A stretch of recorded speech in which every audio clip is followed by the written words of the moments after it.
Mr. Butch Jarvene, the legend. Let me ask you something, man.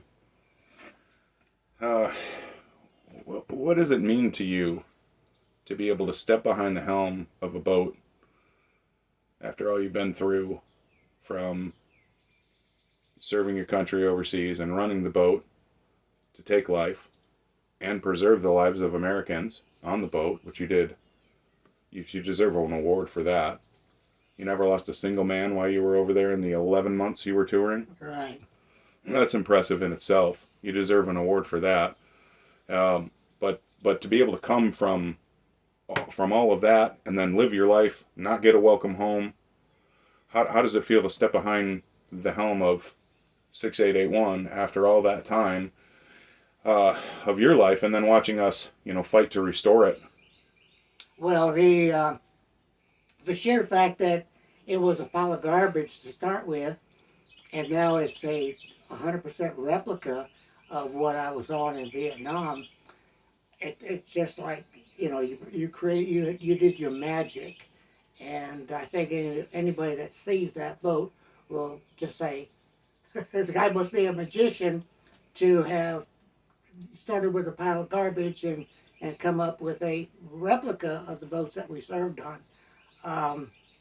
For me, just sitting there and listening to the engines, and I can close my eyes and go back in time to 1969, and while we were out there, we were humanitarians by day and we were hunter-killers by night, and we never kept score, but our job in Vietnam was, mostly everybody was for the hearts and minds of the kids. I did the PSYOPs program, which was win the hearts and minds of villages, and to see all those kids wave at us, or they would put the flag up, the American flag that I gave them, and we would salute them, and then the next time through there were no kids, and so we knew that the Viet Cong had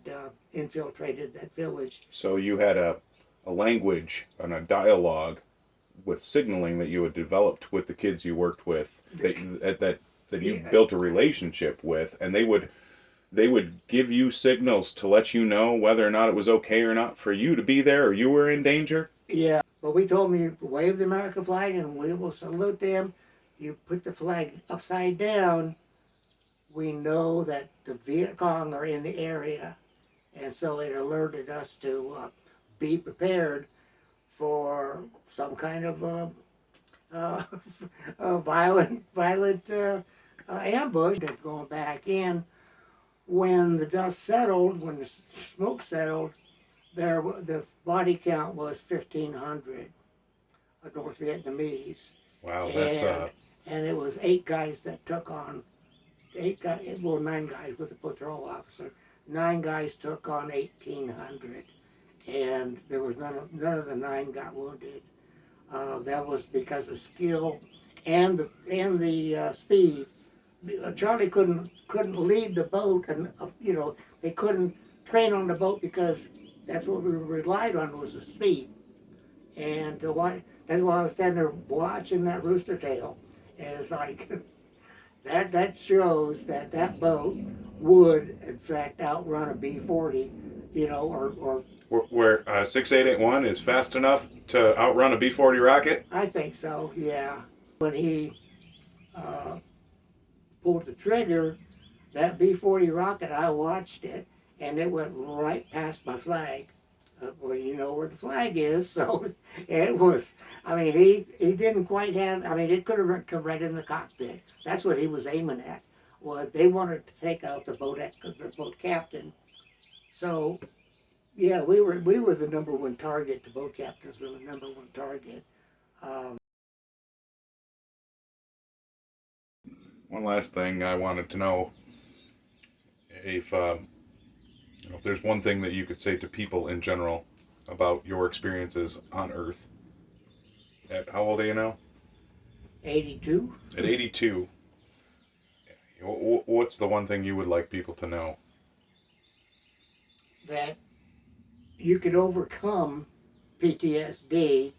You can delay PTSD, which I did by not admitting that I was in Vietnam for 50 years or for 40 years.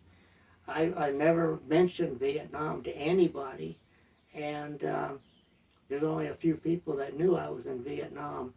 But then when I was disabled from the asbestos, I had to face the fact that, yes, I was a Vietnam vet, and then by the time that I faced up to it, the attitude of the public, it changed. And so I think we mentioned about someone saying thank you for your service.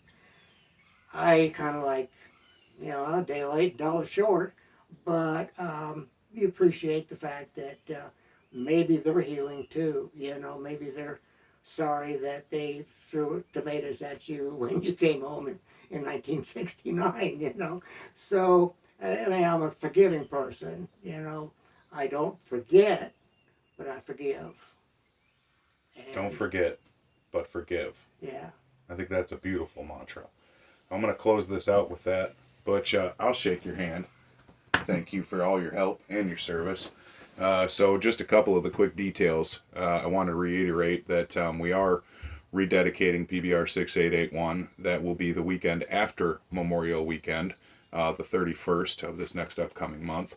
And as well, our pre-celebration will be held at the St. Mary's VFW.